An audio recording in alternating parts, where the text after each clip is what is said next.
Before we get to today's chat, just a quick disclaimer. Today's content is sponsored, and this content is for educational and informational purposes only, and by no means financial advice. All investors are encouraged to do their own due diligence and are responsible for their own investment decisions. Welcome back to another go-round worth of Masters of the Market. This week, I am honored to have on with me Danny Sapero. He is coming in with about $1,100 monthly in terms of income, and he only rather recently started income investing. So Danny, welcome to the show. I want to go ahead and just pass you the first question and get started with what exactly is your story and how'd you get to where you are today? Thank you so much, man, for having me on the channel. Such a pleasure. I came across your YouTube channels a while ago, and all the advices and all the videos that you just have a great input in our community. Thank you for having me. Man, where do I start? It's been a long kind of roller coaster to get to where I am today. But I grew up in Cuba.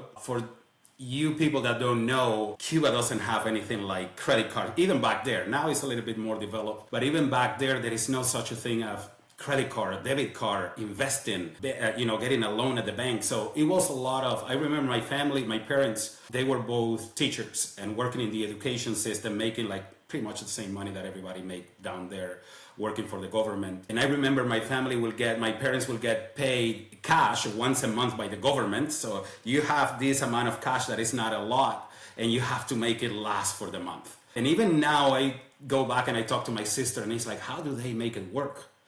You get this little amount of money and you have to make it last for the whole month. So that's just kind of where I grew up until I was 21. I have no sense of money, investing. We don't get that. Just, again, blank until I was 21. 2018, I met my wife. 2018, 2019, moved to Canada. She was a Canadian citizen that was down there for vacation. We met. I moved to Canada when I was 21. I remember getting there, and Ari, looking back now, I got probably one of the best advices that I ever gotten. A friend of my wife, his name is Andy, and I got to Canada and I was like a kid at a candy store. I look around like a first world country kind of mentality. You have tons of cars on the highway and you see big buildings and all of that. I went how am I gonna make it here? I'm this little kid. And even back home in Cuba, I'm from a province in Cuba that has kind of the most country town in that province. So I'm not coming from a big city whatsoever. And I landed in Toronto and I went wow, just my jaw just went down to the ground. And I remember a few weeks later, I think that it was 2 weeks later, I told my wife, hey, I need to go to work. I have to start bringing money to the house. I have my dad and my sister and my nephew back home. My mom passed away when I was young, so I kind of went out. I had a kind of responsibility to take care of my family back home and provide for the one in Canada. So I remember sitting down with Andy and he said, Danny, you're gonna see a lot of new stuff. Pretty much everything is gonna be new to you. I just want you to be patient and think about this like a pyramid. You're gonna have your crappy job that you may never want to do, but you have to do it, and slowly just give it time, and you're gonna look one day and you're gonna go, it was all worth it. Because he kind of explained it this way, Ari, and it didn't make sense back then, I can tell you that. Now it does.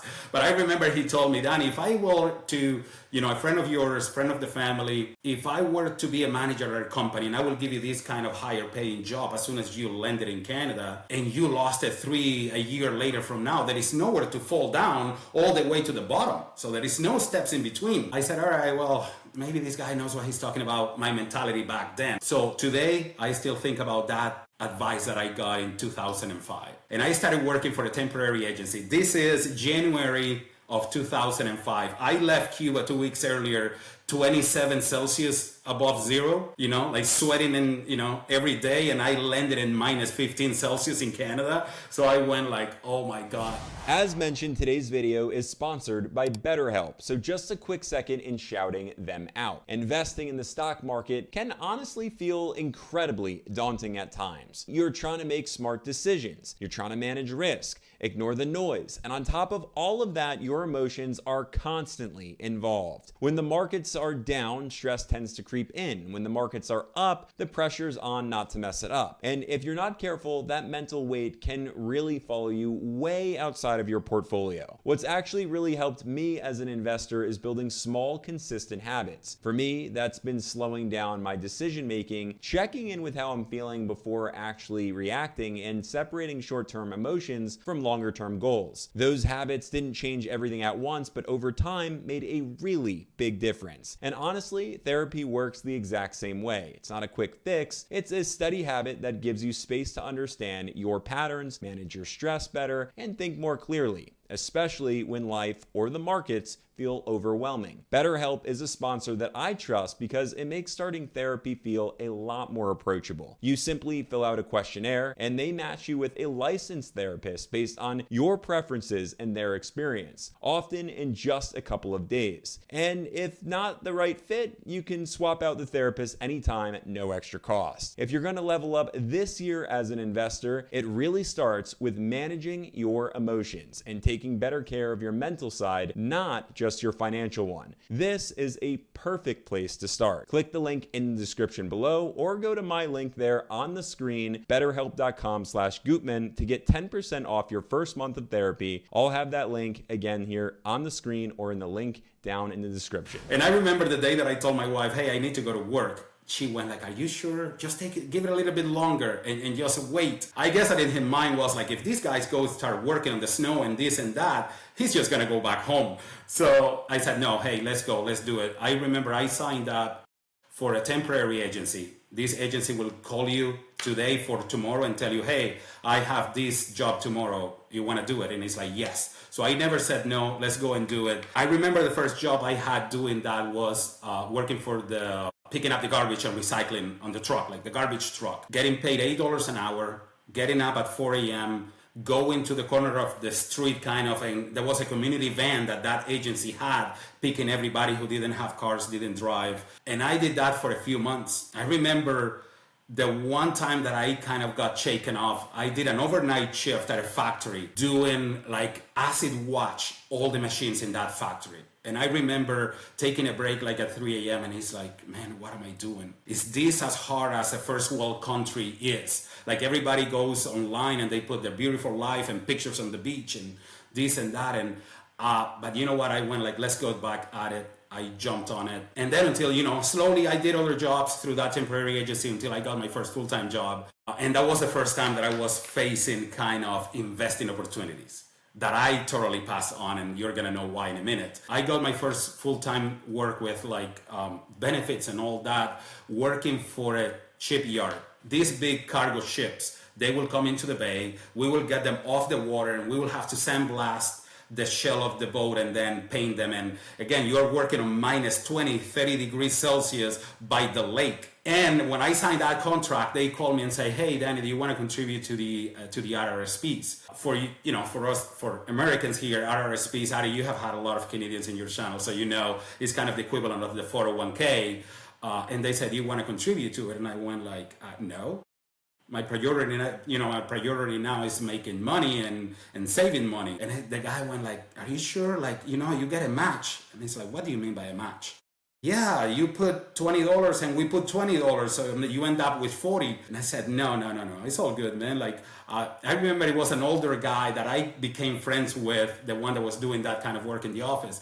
And I look at him and I said, I have the perfect equation for my retirement. I'm going to tell you now. Again, this is a guy that just came into this kind of first world country mentality and investing. I said, one day I'm going to buy a house. That house is going to appreciate so much in value that by the time that I'm 60, 65, I'm going to sell it. And I'm going to save so much money in the bank that I'm good, man. Like I'm set. I'm going to be set. This is like a 23-year-old guy talking. And that's kind of like, again, the first time that I had an opportunity to go into investing. So I totally passed on that. And you're going to be the first one to know this. Very, very few people know what I'm about to say. But I got so much caught up in the consuming side of society. Coming from Cuba, I have access to all this thing, and my paycheck was coming in, and it's like, hey, you can go and buy this, and you can go and buy that, and it's like loans and interest rate didn't matter. As long as I can make that payment at the end of the month, I was a happy camper. That mentality got me to go into a lot of debt. When I got to about 2009, and I was going back home to visit my family quite often, and that was not cheap. It was not cheap to go there and bring the money and do this. And not that I was doing anything crazy, it's just that I didn't know any better. Let's just put it that way. So in 2010, I filed for bankruptcy. I went and did a bankruptcy file. I got approved. Around that time, I got divorced.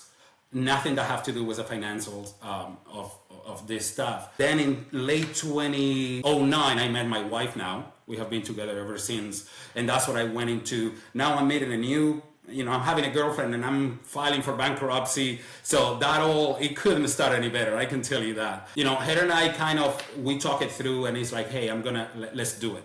Like, we believe that at the time it was the best decision, and I still think it was. So from that day, Ari, that I got discharged from all that debt, I said, I will never go into consumer debt ever again. That was 2010. Fast forward that, whatever many years now, 16 years later, I have never carried a balance on a credit card. I have never had consumer debt ever again. So that kind of choked me up to, hey, there is another way of doing this. 2011, her and I moved together. We bought our house, and it's like, hey, this is the piece that I was talking about when I got here. Buying a house, appreciating in value, and eventually I'm gonna sell it. And it's like, okay, hey, things are working out. Throughout all this time, I just want to mention, ever since my wife graduated from university, she's an accountant. She have been working for the same company. All this time after I met her, she was contributing to her RSP through work, but the conversation never happened between her and I about, hey, financial, saying, why don't you get into this and to that? And I remember, I'm just making some notes here kind of to look back. I remember about 2016, a good friend of mine called me up and said, hey, I'm kind of learning a little bit about investing, and I came across this guy that he has a show that people call in and ask questions, not so much about the financial, but the guy is funny as hell, man, and he blows a gasket when people call in. This guy is Dave Ramsey show. So I went and looked at his show, and if anybody who have seen Dave Ramsey shows, people going, hey, can I afford a Lamborghini? And he kind of goes bananas. So that for me went like, oh my God, this is funny. Not yet my mentality shift to investing yet, right? This is, again, 2016. And then my buddy told me, hey, you know what? I started investing in my RRSP at work. And when he told me that, it was the time that I went like, if he's doing it, he came from the same country that I came from. He has kind of the same living standards that I have. Why can I not do it?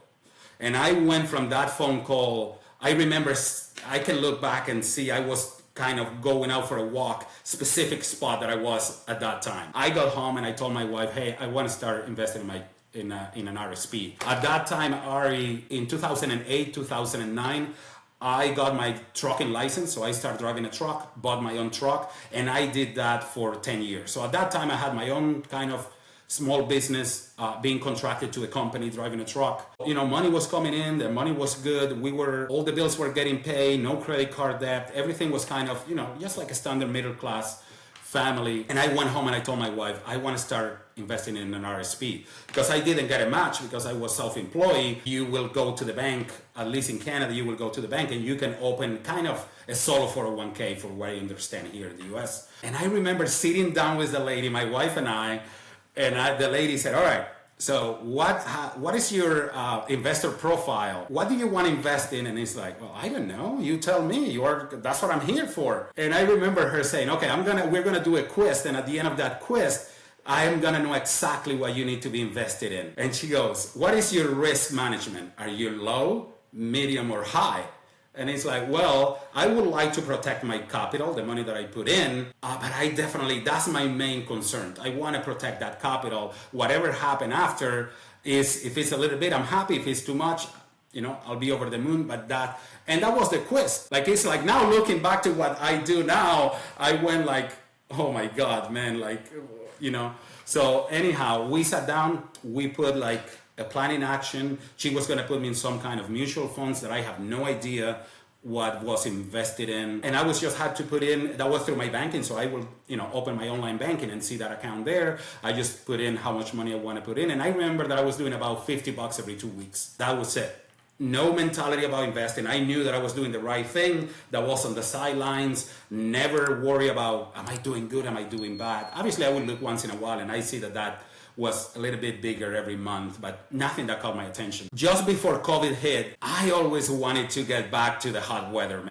Like growing up in Cuba and living in Canada since 2005 to 21, I went like, I'm ready to go. So we wanted to move to the US. COVID hit. My wife's company, just when COVID hit, went more like working from home kind of approach, like a lot of companies went. And that was the opportunity. I remember telling my wife, like, hey, this is the time to go. Why don't you talk to your manager and see if we can make it work? She's working for an American company, so I know that there was a way that she can get transferred to the US and still keep her kind of her same level and all that stuff. Just after we kind of had those discussions, she went into having like a more global role. She started managing a global team that now it doesn't matter where you live. She was not going to the office anymore. So now she had employees in India, in the US, in Canada. So it doesn't matter where you go. Long story short, we managed that her company will transfer us to the US. So in 2021, we sold our home in the US. In Canada, and we moved to the US. Just kind of something that I will probably be touching later on and about wanting things now, but kind of it's like, hey, maybe now is not the right time, let's do it later. All our friends were living in South Florida, like near Miami. That's where they were living. And we remember when we sold our house, I was 38 years old at the time, I think. It's like, hey, we have a shot at, if we play our cards right, we can be mortgage free. We will never have a mortgage again. If we wanted to move to Miami then, that will, because of the housing in Miami was so high compared to other parts of Florida or the US, we would have had to have a mortgage. And it's like, no. Let's just go. So we end up moving to Tampa. We were able to pay cash for a house, not have a mortgage at 38 years old. We were like, over the moon. Look at where we have gotten from then. And that's it. She was just, a company transferred her to here. She was still working and doing the everyday thing. I was doing more renovations, and the house was like original house from 2001, same owner. You will look back and the faucets were the same. The light fixtures were the same. So I know that I wanted that kind of house and I wanted to make it our own. And that was for me our forever home. So I went in and did a whole bunch of renovations. So that was my everyday work. My everyday job was to do that every day. And just to the second time what I came into investing, it was about 2002. My best friend came home to visit us from Miami. And I remember sitting in the couch and he pulls out his phone and goes, look what I'm doing. And he goes, I am investing, man. And he's like, what do you mean that you're investing? He goes, yeah, I'm going to give you the trick, man. Kind of joking. And he's like, you don't have to pay me, but I'm going to give you the trick. So he goes, yeah, I opened this account on Robinhood. And a friend of a friend told me, go ahead and buy Carnival stock at the time. And whenever that stock is about $21 a share, you buy. And as soon as it goes to 22, you sell. And then you just do that and repeat. And I went like, okay, wow, man, that's great. And he's like, okay, how much have you made? And then he goes back in the story, in his kind of activity on the app. And he goes, I make $40 here, $50 there. And I went like, Ari, I was amazed. I was like, man, now I'm in the US. A year later, after I bought my house, I kind of found the main ingredient of what my life is going to be. I'm going to be buying Carnival at 21, selling at 22 and making a living now. So after he left, they were there for the weekend. After he left, what do you think that we did? We opened a Robinhood account. I bought, the first day that I was able to trade, I bought Carnival at whatever price, and I was selling. And a few weeks after that, I got a little bit more comfortable. I was making $90 here and $90 there. And I remember sitting by my wife at the end of with my wife at the end of the day and saying, you went to university all these many years, and I just came here and I stumbled up what our future is going to be. I'm going to be an investor. Like, this is my life. This is what I'm going to do. Ari, fast forward that. I don't going to get too much into detail. Fast forward that a little bit later. I ended up investing about $10K into these kind of companies. Long story short, everything went south, and I had invested about $10K. At some point, my portfolio was worth $600. And I went like, I don't want to do investing ever in my life again. I'm done with this. Like, this is not the way to go. And you know what? I put that aside, kind of keep doing the renovations and stuff. And I don't know, one day something kind of came to mind, and I went like, hey, there have to be a better way to doing this. like investing and making money from the market. Let me just, because again, when we moved, something just to go back, when we moved to the US, as soon as my wife got into transfer here and all that, she invested in the 401k as soon as she got here. She had no clue what she was invested in, but the company will put you in kind of like one of those funds that has a little bit of everything together. So she was invested into that just the same way that she was doing in Canada. But I went, hey man, there have to be a better way to do this. And I remember that friend of mine from 2016, the Ramsey show. And he's like, let me go and watch some of those videos. Whenever he talks about investing, I'm gonna learn about this. I'm gonna be serious about this. And I remember going back to the Dave Ramsey show, the YouTube channel, and watching, and it's like, after like a few shows, I went like, this is not kind of tailored for investors or for me. This is more about people that have like debt problem and trying to get out of debt and all that stuff. I don't relate too much to this, besides him saying about mutual funds and stuff like that. I went and started searching YouTube and trying to get some kind of ideas, and I stumbled upon the Money Guide show. There are two guys, I believe that they are in Tennessee, and they were more about, hey, investing and the plan how to get there, and the wealthy, they call it, I believe, financial mutants. And it was more things aligned to where we were. Like, we had a good emergency fund, we have some money to invest, we just need to know where. So that was kind of the first channel that I watched, and I went like, okay, they are talking about a Roth IRA. And when I understand what a Roth IRA when, it's like, hey, that's the one. Like, I found it again, opened a Roth IRA for my wife and I, started investing. And the more that I watched, I remember I got to the one show that they were doing, and it was like the 3-bucket investing, like to pull money from in retirement. So that's kind of, okay, what did I do next? I went and opened my taxable account. So now we maxed out that first year. I believe that was in 23. My wife and I maxed both of our Roth IRA. The year, that was just at the end of the year of 2023, and at the beginning of 2024, I opened the taxable account. Started investing in the taxable account, and then I kind of learned, it's like, well, now what do I invest in? That was the biggest question for me. And I remember every time that I will search on the net, how do I invest for a beginner? The 3-fund portfolio will come up. So what do you think that I did? I went and I put S&P 500, international, and bonds. Hey, I have it all figured out again.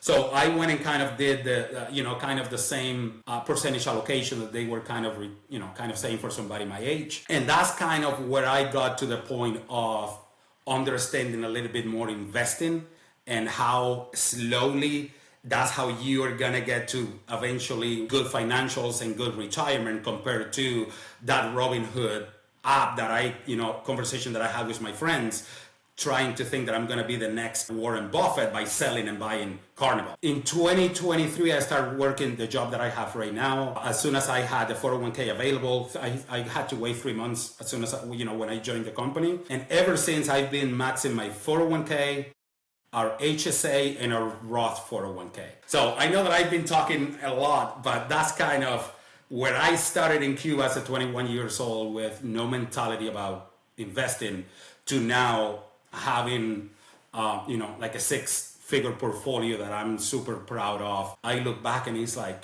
man, you have done well. Like this is something to admire and be proud of, especially with the mentality that I have, bankruptcy, buying stuff like there was no tomorrow, consumer debt. And I thought that was the life of a first world country like the US and Canada. You just buy and you have car payments forever, and that's what it's going to be. Danny, you have quite the story, and there's so much to unpack, and I want to unpack it piece by piece with you. The first question, that comes to mind for me, especially when I talk to someone who immigrated to the U.S. or Canada, they go and move to a first world country, that they're taking a look around at this new lifestyle that they can obtain. And I always feel that there's some type of higher level motivation behind individuals like yourself versus individuals who kind of grow up in that environment. And I want to ask you, because there's so many viewers that are watching who are in need of that motivation. Can this be trained? How can we motivate ourselves? Because your story goes from ups and downs, left and rights, debts to highs. but you stayed motivated throughout the entire story. And that is not everybody's case. Yeah, man. Ari, I think that it goes back to that advice that I got from Andy in 2005. Kind of building that, start from the bottom, and every step that you build in that pyramid is going to be something that you learn. And you know what? After I got my first full-time job and I got my trucking I had my own business, I always look back and it's like, I did those jobs of getting up at 4 a.m. and picking, working on the garbage truck and doing the acid wash and all that. If I have to do it again, I will do it. But kind of think that whatever situation that you are in, also think that there is somebody who has it worse than you. So instead of coming up with excuses, kind of go, hey, I can do this, man. And I can go there and I can be the next Ari or the next investor that is talking about having a portfolio, whatever size. So I think that is just going and checking, having a reality check in a way.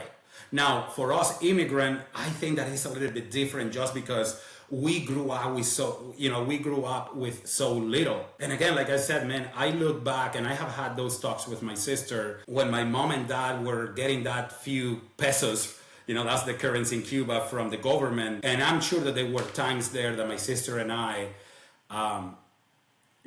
sometimes it's hard to think about that stuff, but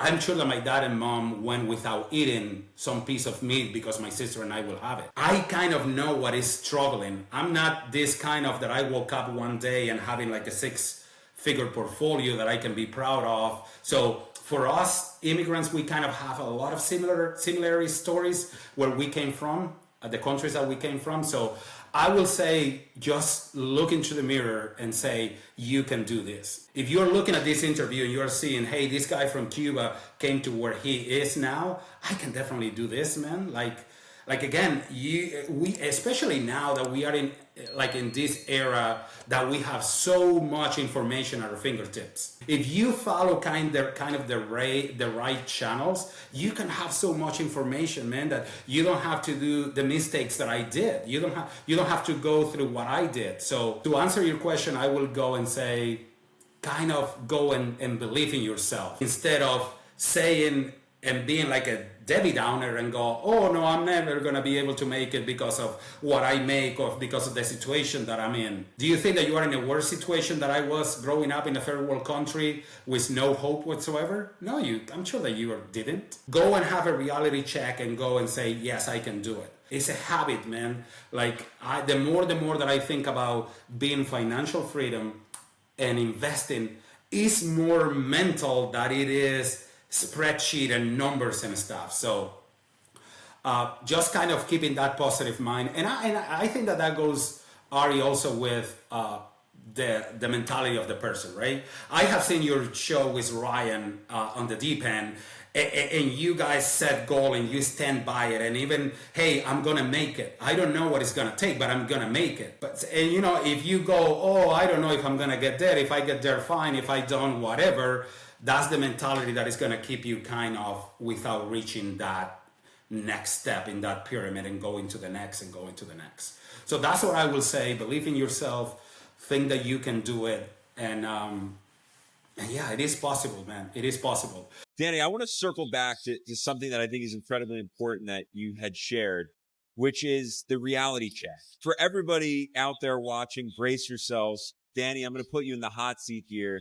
Do you think, in your honest opinion, that most investors, most individuals out there are actually playing too small and are being too soft on themselves? 100%.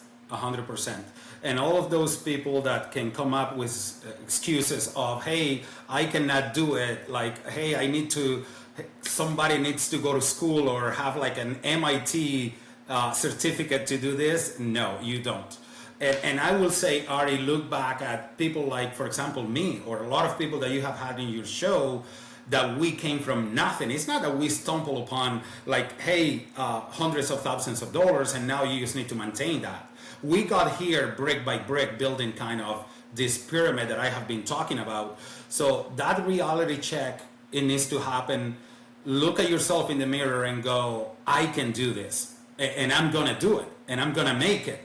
It's not just kind of a thought. You need to kind of have yourself accountable for this kind of actions. If you want to get to whatever you think that you want to get. If you want to stay where you are, you just keep doing what you're doing, because obviously that's not going to change. So I think that, you know, what you mentioned about an immigrant coming up for like a third world country and having the mentality that we have, it's just because we know what it is to have nothing. I didn't know what internet was, what a debit card was, what a credit card was. So I have to kind of learn that kind of on the fly when I first moved to Canada. So kind of look at yourself and go, yes, I can make it. Start, just start, man. Look at yourself and go and put $5 away on Monday. And if on Friday you think that you're gonna go and have a Starbucks, make the coffee at home, and put another $5 on Friday. Give it time, and you're gonna go and, man, I should have done this. Kind of, if you go across investors, the most common, hey, what do you feel that you should have done more of, is start early. So that's what we all kind of talk about. I'm sure that anybody will have kind of the same answer. I always think about this, Ari, whenever you have a lot of people kind of looking up to, and in a good way can be good. Like, hey, I want to be my neighbor, whatever he has. But just kind of go back a step and go, there is a lot of people that have it worse than you do. It's just about being positive, man. Ari, I dislike people that are negative. And those kind of friends that I've ever had, that all that came to you was with issues and problems, and it's not, look, it's cloudy outside. Well, man, we are alive. You know what I mean? I'm more a positive guy. Hey, let's just keep on going, man, and don't look too much about the small things. There is a bigger thing out there that we can focus on. So I will say positivity is the best thing. Whenever you think that you cannot do it, there is somebody out there that is in the same spot or worse than you are that can make it. That's what I will think about training your mind of going to that next step and positivity. I love that. I think it's very necessary. And you know whoever I've interviewed, whoever I've come across, you know, whether on Wall Street or off Wall Street, you know, professional, personally, I'm right there with you in saying that positivity is a key element in success. And I think it's so easy for people to get down on themselves, especially in the midst of failure. Now, I'd like to think, you know, throughout my journey thus far, I mean, I've failed quite a lot. I don't know what it's like to actually come from a third world country. I'd like to say I can play in the sandbox with some of you guys. I think you guys would outbeat me. But the reality is it comes down to positivity and being able to jump right back into this positive mindset. I will. So when you were in the midst of some of your failures, what helped you jump back or spark back into positivity? If I will go back to, let me just go here by steps. Whenever I did that bankruptcy, I went like, hey, like, you need to do better. And the recipe is super simple. There is no easier recipe to be financial secure or have financial freedom than spend less than what you make.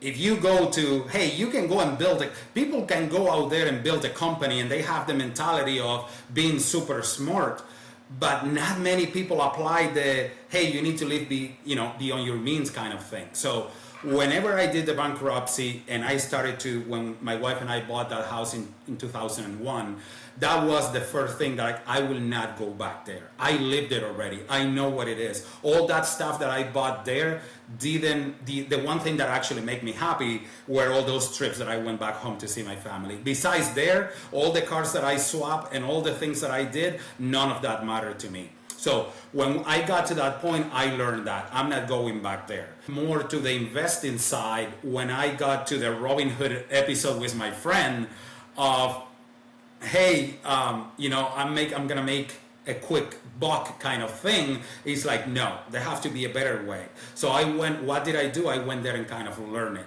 And I started it. And before I apply it, that's the one thing that I think that a lot of people don't do, Ari. And it's so easy to kind of get deviated. You go on YouTube and you listen to somebody to invest in, I'm just going to put an example on Bitcoin. And next thing you do on Monday, you invest in Bitcoin.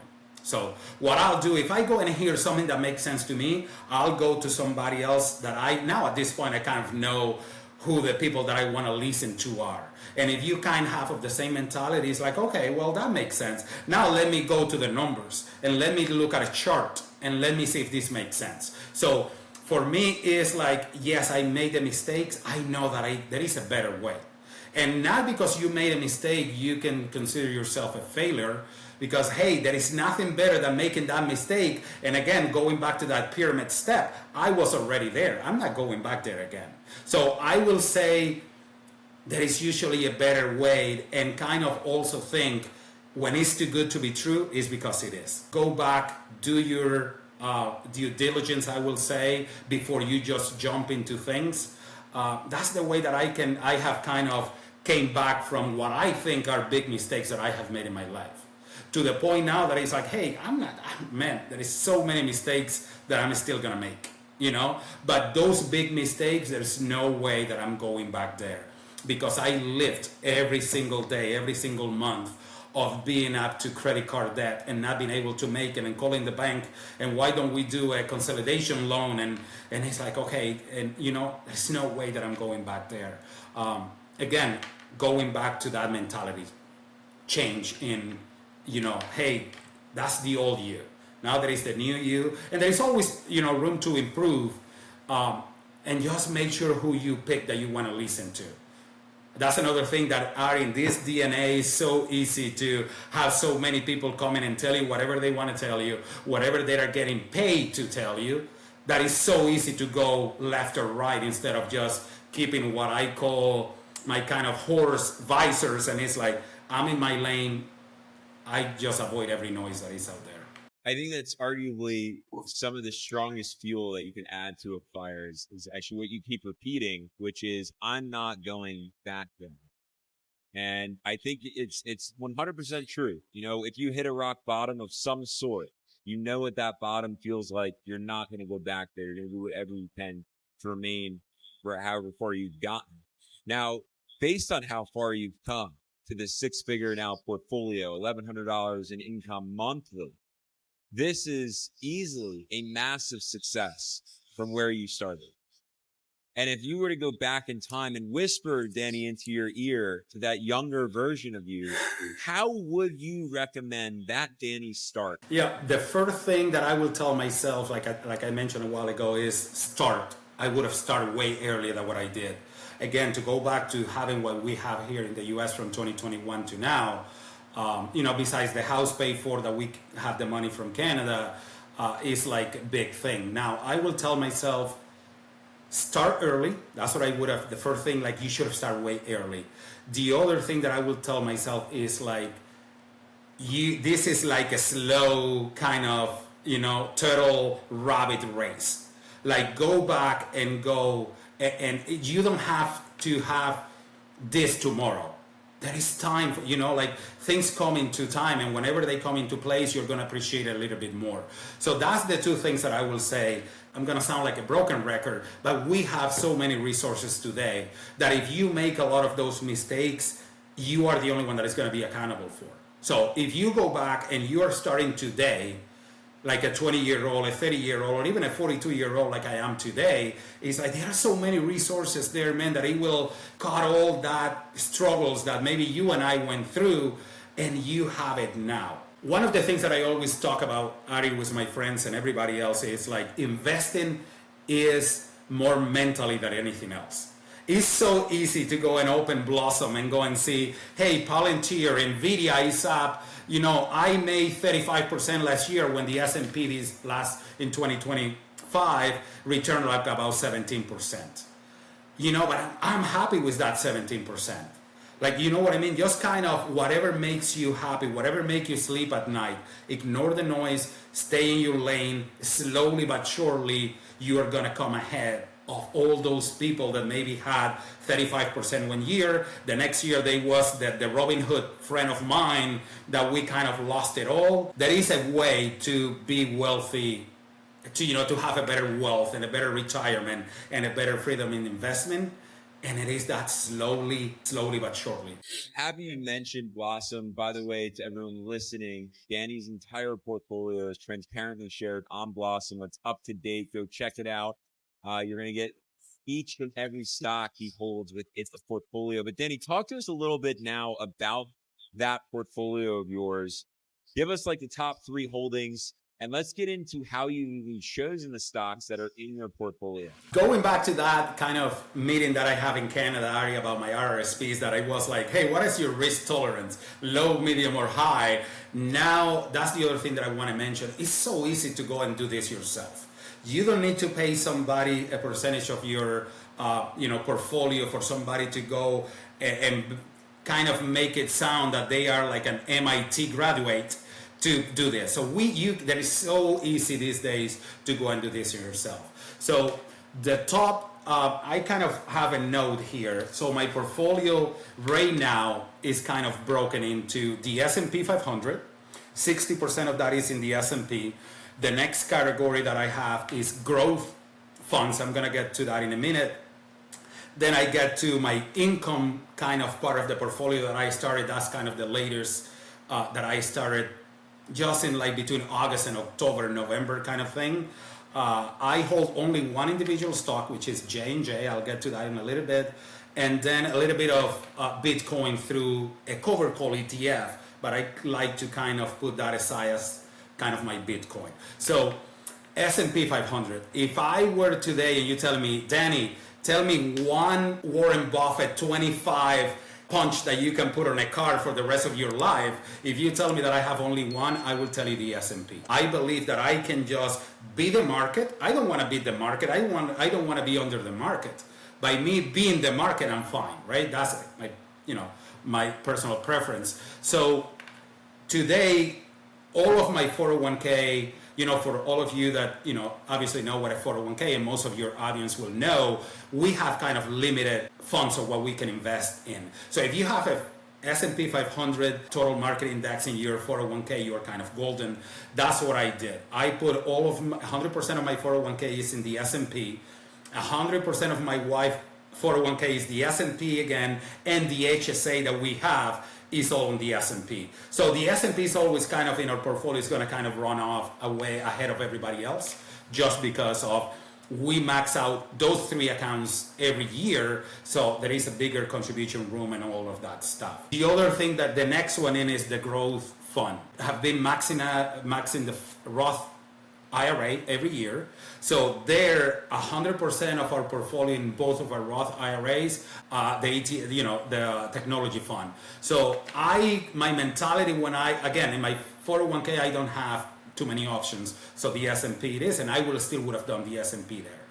Actually, my Roth IRA in Fidelity, I have a lot of options. My mentality there is like, I'm 42, I'm not gonna touch that money until I'm 60.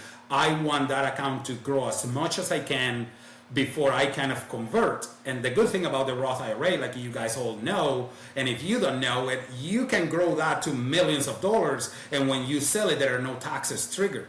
So then you can go more on the income side of investing when you are in retirement, and a more kind of safe if you want to go with bonds, cover call ETF, or whatever you want to do. So that's my mentality when it comes to my growth thing. And I think that I will still do that, apply that. I just started the Roth conversion for this year. I cannot, because of the income limits, we cannot go and contribute to a Roth IRA straight up. So we have to do what is called the backdoor contribution. So January 1st, the first thing that I did is contributed to that, and I'm kind of in the mix of doing that at the beginning of January. It's all set for the year. So that's my mentality. Growth there, I'm not touching that for many years from now, and that's it. The J&J part is we get that as a company stock. So part of the compensation for my wife, it is she gets shares of J&J. So it's not that I wanted to invest in single stocks, it's just that it's a given kind of thing. Part of her compensation, it is some shares in the company. So that's why J&J is in my portfolio there. And the income, it is on cover call ETF. Right now I hold 3 of them, even when 2 of them, in my mind, again, this is my amateur mindset in investing, I have 2 of them that I consider my income, and the Bitcoin cover call ETF,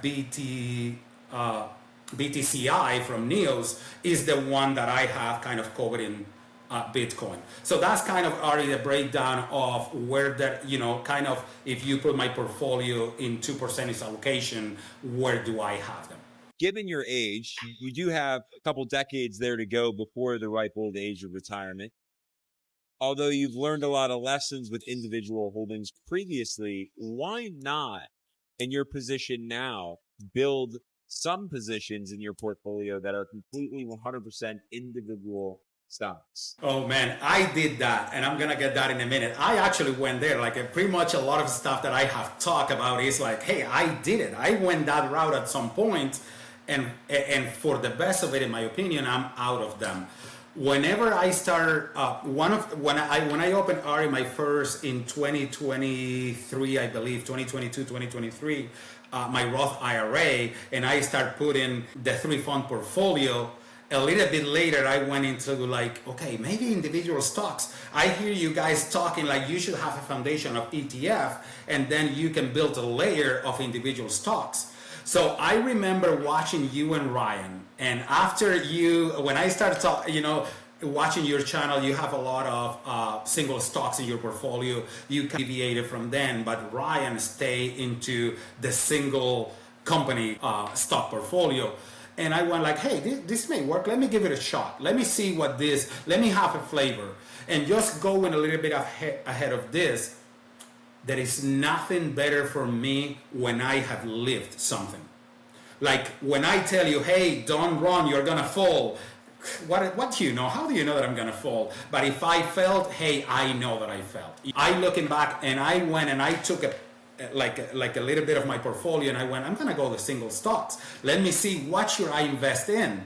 Who do you think the suspects are? And I make a list here, kind of notes to go back to it. I invested, I said, I'm gonna have 5. I remember a lot of you guys talking, maybe you don't need like 20, 15, 30 single stock. You just have a handful of good companies, right? So I went with Microsoft.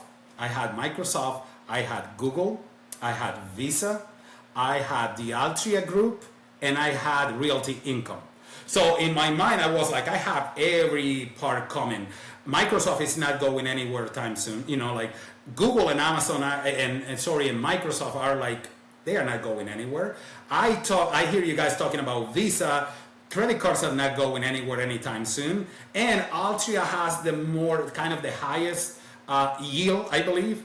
And Realty Income pays you every month. So I'm good, man. Like I found the formula. I'm gonna apply this. The part that I didn't like about this, Ari, was I like things super simple. And that's why the ETF route, you can pick 1, 2, 3 ETF and all of your money can go there. The first time that I had contributions coming into these funds, it's like, who am I gonna prioritize? Right? Where is my money gonna go? Now things are getting complicated for me because I don't know. Like I have for the longest time now, there is an amount of money that every week goes into the market, no matter what. I don't really care if it's up, down, sideways, it goes in. When that time came to put into those kind of single stocks, man, it was like a math equation that you needed to be, again, an MIT graduate to figure it out. So I went like, this is not making sense for me. And I don't know if I have said this in the past, but one of the ingredients to be successful at financing and investing, it has to make sense for you. Not everybody else, but you. So I went and it's like, this is not working for me. I want to come in on Monday and put all my money into VGT, SCH, whatever ETF you have.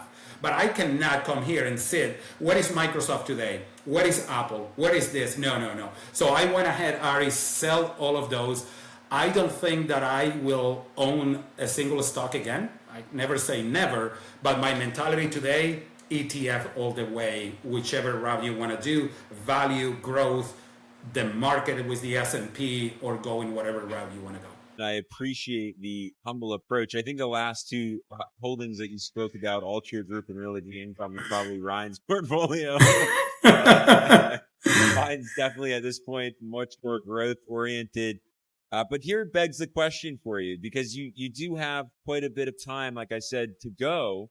And does that make you want to at least dive a little bit more into a growth fund orientation more than just the S&P 500? That's a great question. The quick answer is because I don't have any other options. In my 401k, my Y401k, and the HSA, the best thing that we have is the S&P. A lot of people talking about portfolio, they make it sound like if everybody's invested into a taxable account, that you can really choose what you want to do. Yes, you have an infinite kind of funds to kind of invest in. One of the things that a lot of people look at somebody's portfolio and go, oh, but you are not diversified enough, or you are kind of double down in similar funds. Sometimes it's because we don't have any options. And the 401k, HSAs, kind of those retirement accounts is one of those. So in the 401k, again, that's the better options that I have. If I will not have the 401ks and all that I have is a taxable account, I would have minimized the S&P and I would have opted more the SCHG, the VGT, the QQQM kind of technology stuff. That's kind of the immediate answer to that. Now, my mentality when it came to, again, I kind of look at things as tiers, kind of like an account. Going back to where the money guys mentioned those 3 buckets to pull from. Okay, the 401k is here, my taxable, and then the Roth money is somewhere else. So that's kind of the Roth money, that's what I kind of the approach that I have. And I will probably go more now into the VGT compared to the SCHG way, but still, its growth funds are gonna hopefully do better than the S&P. The only reason that I got into the cover call ETF in my taxable account, and that's 100% in my taxable account, is that I like to play it not safe, but I like to have kind of what if tomorrow I can go there and have something. And I'm going to give you an example of that right now. If you were going to kind of do an audit into our kind of money coming in and going out every month, you may have 2 people, right? The one that look at our money coming in and out and go like, Danny, was the money that is coming in and you are investing this much? Man, you should live life now. Go and change your car, get a better car, get a bigger house. Or you have the opposite that may go and go, dude, you are eating out too much. Like, you should go and invest that money, or you pay too much for your car. You should get another car. You know what I mean? So I wanted to get on that is like, one of the biggest things that gives me satisfaction into being financially secure, it is that I can look to anybody in the eye tomorrow and tell you, hey, I'm not working for you anymore, or I'm not doing this anymore because I can afford that. So in my mind, I went like, I want to build, I can tell you 100% that I am retiring early. I'm not waiting to normal retirement age. So that's what I wanted to build my taxable account to be, that bridge between I can access the Roth IRA, the 401k funds. So I went into that in my taxable account knowing that if tomorrow anything happens to my job, or tomorrow I get a new boss that I don't like, and I can tell them, hey, I'm not working for you 2 weeks from now, I can have a little bit of income coming in and I'm good. So that's kind of my mentality. Otherwise, I would have went more for growth. I think that a lot of people play too small, like you mentioned earlier in the video. They play too small. I'm having my taxable as of tomorrow. I can just literally, honestly, quit my job and not think about bills. And some money's coming in. I know that I may not be maximizing the most money that I can make, but I'm happy with that. And I just want to quote somebody here, Ari, that you guys have mentioned in your channel before, and anybody that invests have heard this name. I can tell you now that I cannot read a book if my life depends on. I can just have never been able to read kind of the front page of a newspaper. But I can listen to a podcast for hours. And I came across a podcast the other day, and this guy kept talking about investing and in finances, and it caught my attention just because this guy is like a storyteller. He tells you things in a way that you can relate to it. And this guy, his name is Morgan Housel. One of the things that he says, again, this is a guy that has been doing financing stuff forever. One of the quotes that he had in that interview that sticks with me forever is, I rather to have average returns in an above average period.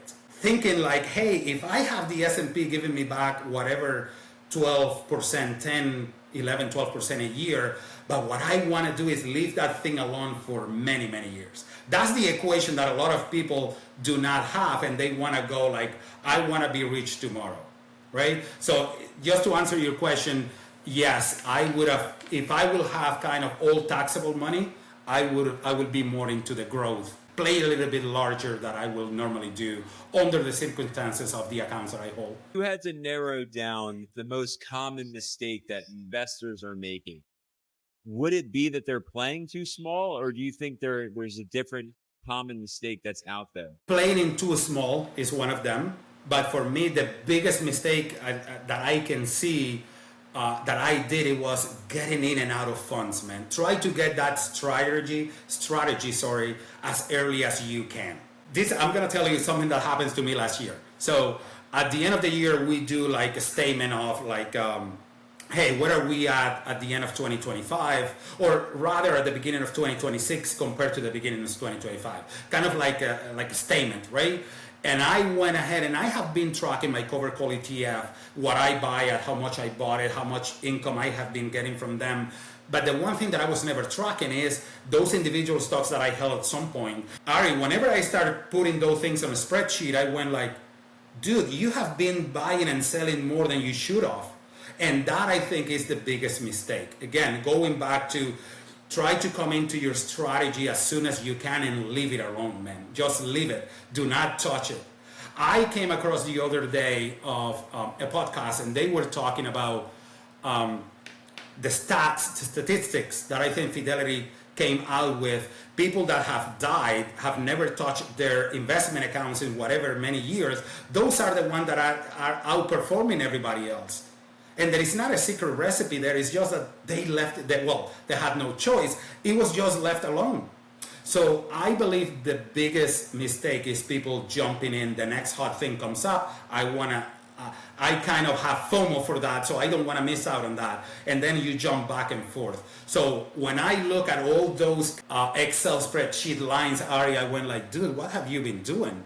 So just for somebody that have come to the point that I have right now, we are still making mistakes, and you can go back and it's like, hey, in 2026 I'm going to be better than 2025, and then in 2027 I can tell you that I'm going to make some mistakes in 2026 that I'm hopefully going to look back and it's like, I will not do that again. So now I have the mentality of, even when something comes up, and it's not for me so much to, hey, I want to get the next hot stuff. Every time that you sell in and out within a year, you're paying long capital gains or losses compared to short, which is like a good percentage there that you're being penalized for. So that's what I will say. I know that I went on and on about this, but that's what I will say about one of the biggest mistakes, getting in and out of funds, like trying to figure out your strategy. And I know that it's going to take you time, but whenever you think that you have it, just stick to it. And the other one, don't be afraid of playing, longer. I'm going to give you another example now, and it's with your good friend Ryan. I love looking at Ryan's every month when he comes out with his portfolio unveil. And that's how I came to you, to your YouTube channel. You have your portfolio update every month. And now whenever I see that Ryan at 32 years old is investing in SCHG in his Roth IRA, I go like, I would have not done it. I'm not judging, no, but it's like, hey, I would like to see his mentality. He probably have a thought process that if you ask him, he will explain to you. It doesn't have to align to where I am now. So if you look at my Roth IRA compared to his, but I'm not saying that he's wrong. It's just like, in my opinion, my mentality, maybe yours, maybe he's playing it too small. At 32, you cannot touch that until you are 60. I bet you that if you were to put all that money into like a large cap or like a technology ETF, it's going to outperform. Anyhow, I think it will. So time will tell, but it's just to give you kind of a context on somebody have a mentality for that, and it's not that they are doing it wrong, but I believe that yes, a lot of people are playing it small compared to what it can be. Ryan and I, whether on camera or off camera, we're good friends, and we talk about this all the time. And it's usually me telling Ryan exactly what you just said. Ryan likes to really sleep comfortably at night, and that's why he stays in his lane. And again, each investor their own. It really is what you already mentioned, finding out that investor profile of yours. And sometimes the faster that you can get there, the faster you can build your investor profile, the right one for where you're at in your stage of life. Now, personally, I started off as like a hardcore dividend investor, individual dividend holdings. And, somewhere along the lines for me, it clicked that I got decades left to go. I heard a Bill Ackman speech where he shared that, if you narrowed in on, about 5 to 10 high conviction stocks, yes, it will be more volatile, but the returns will be there dependent on the holdings in your portfolio. So I just kept trialing and erroring very quickly. And then I started masters of the market. I started to learn a whole lot from everybody else out there as well, just taking in. But here's the question that I have for you with all of that being said. How would you recommend an investor quickly get to their investor profile? Because as you just got to yours, it was only a handful of years ago that you really built up your portfolio. It took me some time before I got to where I'm at, today with my investor profile. And I know what I would share with others to do that very quickly, but I'm curious to know how you would share with someone who's trying to find their investor profile. I will say you need to do what it makes you sleep at night. It comes down to that. If you look at, whenever I had those kind of handful of single stock companies, Ari, my mind when I was at work, when I was driving, when I was sleeping, it just kept me up in a way that this is not working for me. If you were to ask that to Ryan, let's keep talking about our friend Ryan, is like, dude, I can do this in my sleep and I sleep better than you do. So it comes down to come to that approach as early as you can, but whatever makes you sleep better at night. It can be all growth. It can be, you have these people now that they have all covered called ETF. And if you were to ask them, it's like, man, I sleep better than you. So this is not keeping me up at night in a kind of a way. So it is so personal that I will say, go back to the root of, always keep this in mind. That would be my number one thing, slowly but surely. Everything after that is like, try to this and that, but again, whatever makes you not touch that portfolio. You know what I mean? It's like whenever you haven't been to the gym and you find any excuse to not go to the gym, and all of a sudden you are going to the gym every day and you are doing your routine. It's like, man, how was I not here early? You know what I mean? So find whenever it works for you, leave it alone. That will be my biggest advice for anybody. So let's speak now to the young, maybe 20-somethings investor who's out there watching this, because here's the reality of our day as it stands right now. There are money-craved income investors out there. They want the income now. They want the passive income now. They want to be financially free, retire early. They want it all now. And your big message, I feel, throughout this entire episode has been slow and steady. Over the long term, age is like a fine wine. So how do we chime into the younger investor's mindset to really say, hey, think about your approach wisely. Think about this over time. Instantaneous gratification is not the answer. But how do we get them away from this income now type of mindset?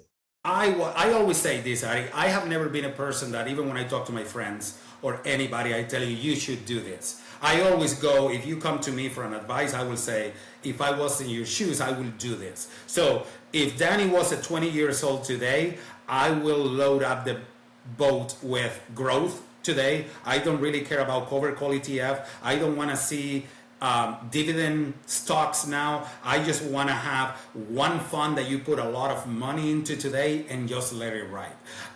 Even if I don't see that dividend coming in every month, I don't want to get excited about that. I'm looking more at the picture of later in life what this is going to translate to. So that will be my advice to those people. Now, the whole cover call ETF world that we are living now, and every time that you open YouTube, every time that you open Blossom, people are telling you I'm making 10, 15K a month. It's super hard to not gravitate towards that. Going back to Morgan Housel, in that interview that I watched, he said one of the best attributes that any investor can have is to be allergic to FOMO.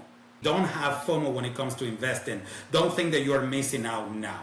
So again, investing comes kind of blocks of where are you at, right? Like a 20-year-old is not at the same at the same point that I am today. So for you to want to have what I have today is gonna be almost impossible. So think about like, hey, starting slowly, right? And don't worry too much about that income now. If that income portfolios and this cover call ETF are really here to stay, you're gonna have a taste of that later on.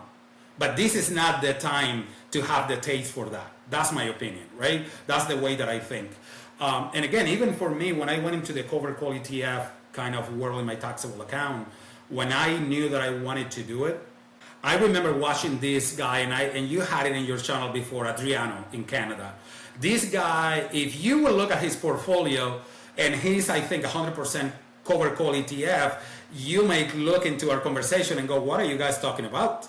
But again, this guy have a couple of $1 million in his portfolio that he didn't just got it yesterday. He worked towards the other, anybody can go back to your channel and watch that interview. If you are watching Adriano today telling you that he's making 35, 40K a month, he's like, I want to be part of that. And that's, again, people wanting things now compared to later on, right? So when it came to that part, it's like, I remember seeing this cover call ETF giving like 100% yield and 50% yield, and I went like, I know that that's too good to be true, but I'm gonna have a little bit of money, I'm gonna put it in there, because I kept listening to these people talking total return matters, not whatever the money went down, you know what I mean? So I remember looking at them, and it's like, okay, I want to have a taste of this. So I put a little bit of money to those high yield crazy ETF. I ended up losing a couple of $100, which I'm glad that I did, because it prevented me for putting more in there. But it's one of those things like I wanted to live the experience, right? So what did I do with my cover call ETF? I have like, one of them have like a 14% yield, and the other one has like 13 to 14, kind of around the same. They both have the S&P 500 as an underline, the other one have the NASDAQ.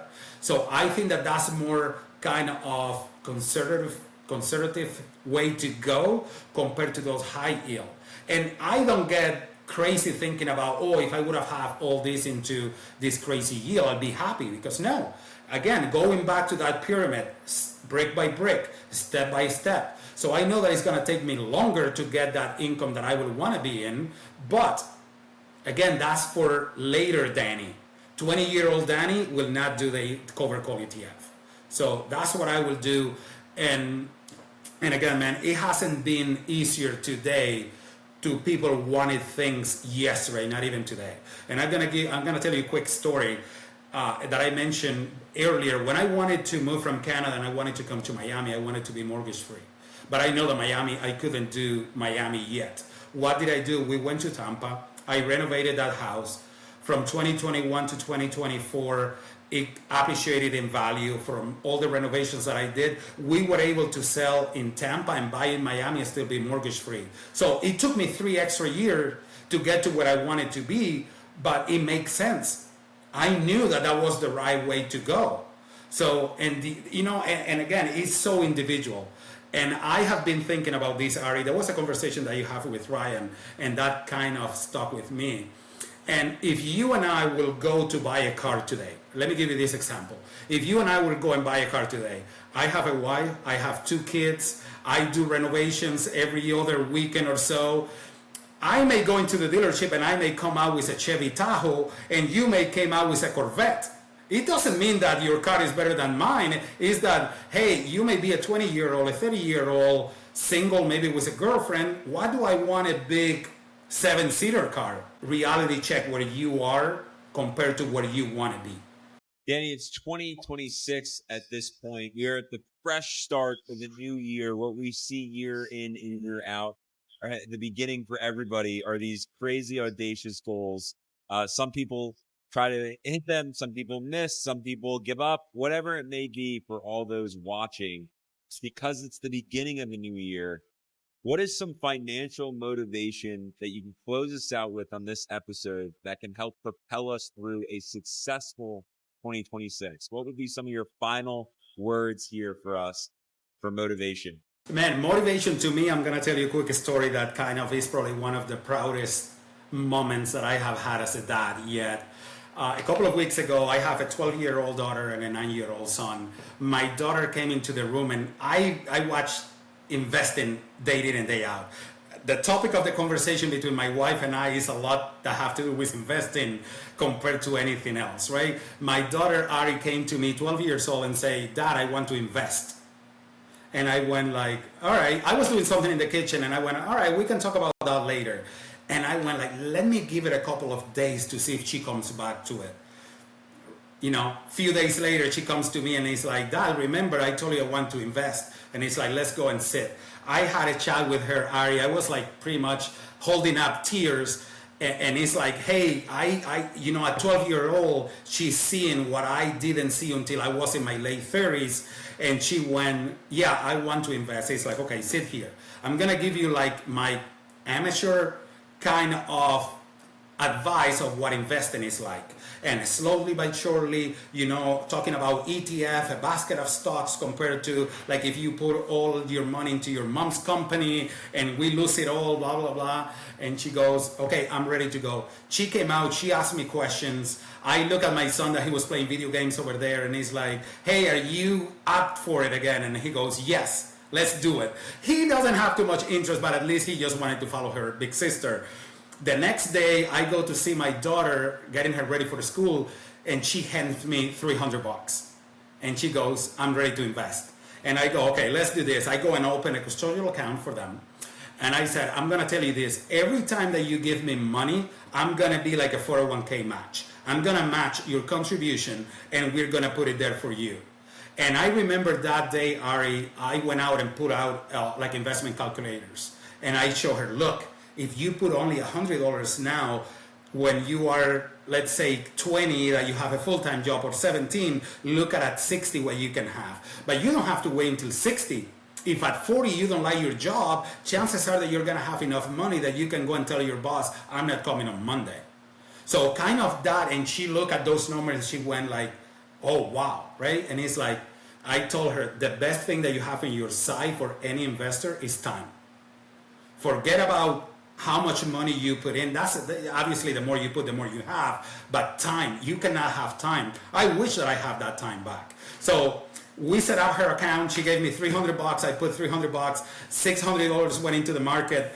That day in the afternoon, my son came and gave me $45.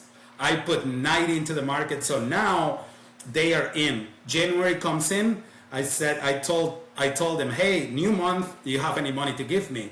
My daughter comes in, she got some money for Christmas, so did my son. "Here is the money, Dad." So I will say that's the biggest motivation that I have ever had when it comes to investing. But for me, it is keep on track. Just look what you did last year and it's like, how can I make that better? That's all that we can improve on, what we were to where we want to be, right? So for me, it's like, hey, I like again, January 1st, first thing that I was doing, logging into my Fidelity account and contribute to my traditional IRA to start doing the backdoor Roth. So checked off. What am I gonna do into the market in my taxable account? I have an amount again that I mentioned that's what I wanted to put in every month. So that's gonna go in no matter what. I prefer to stop eating out twice a month, but that money is going into there. Again, I'm happy with that. I think that we have a decent life, the way that we live our life, and we are happy. And that's for me is like motivation. And now the other thing that I keep, Ari, is I start tracking my investments when I was like, especially my wife 401k back. Now I went back to like 2023, I think. And looking at that number getting bigger by the year and next month. So now I do like every month I go and do, where am I today compared to last month? So that for me is like, hey, this is growing and this is growing. And the other thing is like, hey, go ahead and live your life still. Don't get burned out in a way that invest, and then you are missing out in your 30s and your 40s or whatever. There is have to be like kind of like a balance in between life and investing. But there's some stuff that you can cut, that you can improve that investment, because you know what? The older you is gonna thank you for it. And look at, for example, somebody like you do these kind of crazy trips that 5 years ago you were not able to make, right? So that you were not doing those trips. So now you are doing this, and a lot of people want to be Ari today. Going back to what we have been talking about, slowly, you're gonna get there one day, but you need to put in your work. And what is your work today? Not tomorrow, not next week, do it today. Ari, the other thing that I will say is like, go ahead and see where are you at today compared to where you want it to be 10 years from now.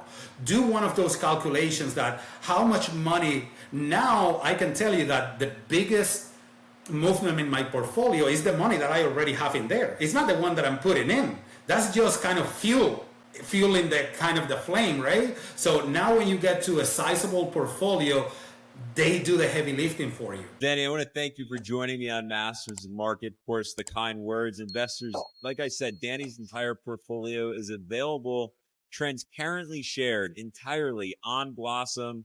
Give him a follow there. Check out the portfolio. And Danny, what a powerful hour or so we've spent together just talking about motivation, investing, and everything in between. I can't thank you enough. Investors, until the next go round of Masters of Market, Danny and I will catch you in the next one.